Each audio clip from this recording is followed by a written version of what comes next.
If regime change does happen there, if the regime falls, do you have a plan for it? A plan for everything, but we'll see what happens. They should have made the deal. I had a great deal for them. They should have made that deal. 60 days we talked about it, and in the end they decided not to do it, and now they wish they did it. And they want to meet, but it's it's a little late to meet, but they want to meet, and they want to come to the White House. What's your message to Americans both here and abroad who are not only concerned about the U.S. potentially getting involved in another conflict in the Middle East, but worry about the potential for retaliation here at home? Well, I don't want to get involved either, but I've been saying for 20 years, maybe longer, that Iran cannot have a nuclear weapon. President Trump telling the press he has a plan for all scenarios as the Israel-Iran conflict now enters day 7. The president also telling senior aides that he approved attack plans, but is holding off to see whether Tehran would abandon its nuclear program. This morning, at least 65 people reportedly injured, including women and children, after Iran sent a missile barrage into a hospital in southern Israel. Israel launched its own strikes back, hitting an Iranian heavy water reactor. The president will be back in the Situation Room this morning, meeting with his national security team on just how the U.S. should be responding to this conflict. Joining me now is former CIA station chief, Fox News contributor Daniel Hoffman. Daniel, what's your reaction, and how should the U.S. react, do you think? Well, I think one of the questions President Trump has to be asking his intelligence community, and specifically Director of CIA John Ratcliffe, is, for the Iranian regime, do they believe that they could give up their nuclear program and their ballistic missile program, which is what we're demanding, and still remain in power? If the Iranian regime assesses that that's not possible, that if they were to do that, it would result in the collapse of their regime, then we might be faced with a situation where we have no choice but to use those bunker-busting bombs to destroy the Fordo nuclear reactor. Iran is also sizing up President Trump. They know that he likes to use leverage, to build the leverage to the maximum level before he seeks to strike a deal. That's why this is such a tenuous time for the United States, for our national security posture in the region and beyond. And it's a time where the president is about to make, I think, one of the most consequential decisions of his time as president. What are the dangers or the risks around hitting that underground Fordo nuclear infrastructure, Dan? Well, there are risks of striking, and there are risks if we don't strike. And I would emphasize, just to start, Iran has over 400 kilograms of uranium enriched to 60%. It's a short technical step to take it to 90%.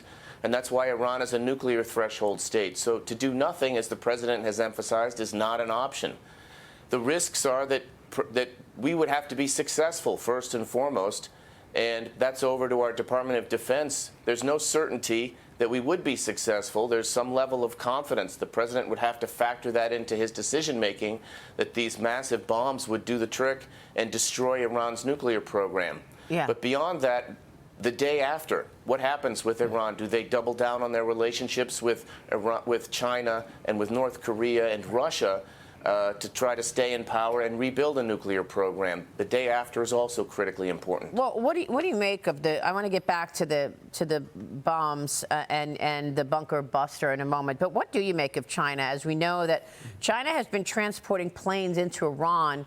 We don't know what's on these planes, but what can you tell us in terms of China perhaps being complicit here, supporting Iran?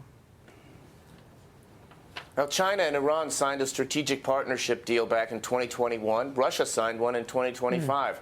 This is this century's axis of dictatorships, axis of tyranny, where Iran is so closely aligned with those nations. China relies on Iran for their hydrocarbons, for oil, as well as from Russia.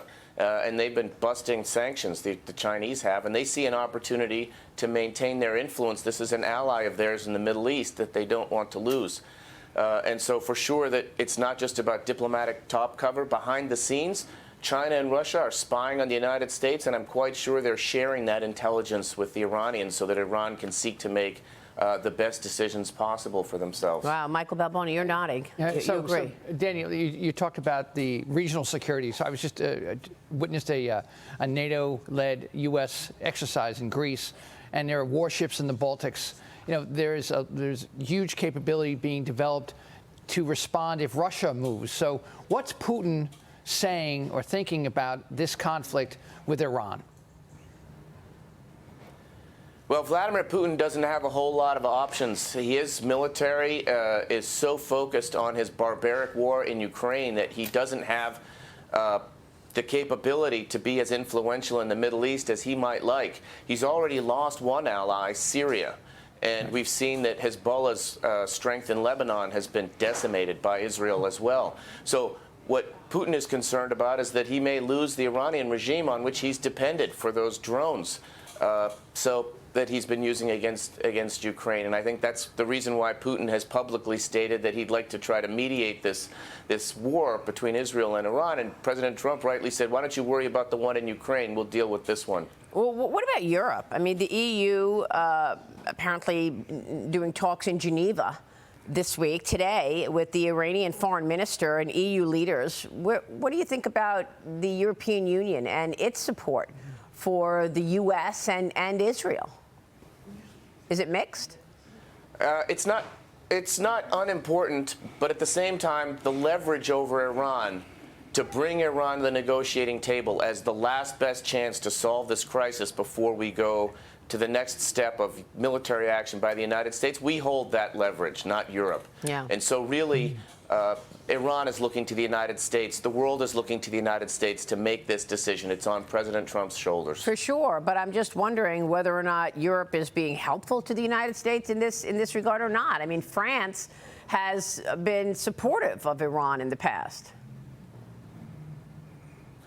Yeah, to me, it's a bit of diplomatic noise, and I just don't know that their role is that consequential. Now, they can play a very consequential role deterring Russia and supporting Ukraine, but I think when it comes to Iran and the Middle East, they just don't have the capability to the point where their words matter all that much. And again, I think it's the United States right now and Israel taking the fight to Iran where this is going to be settled. Absolutely. Daniel, thanks so much for your insights. Daniel Hoffman joining us.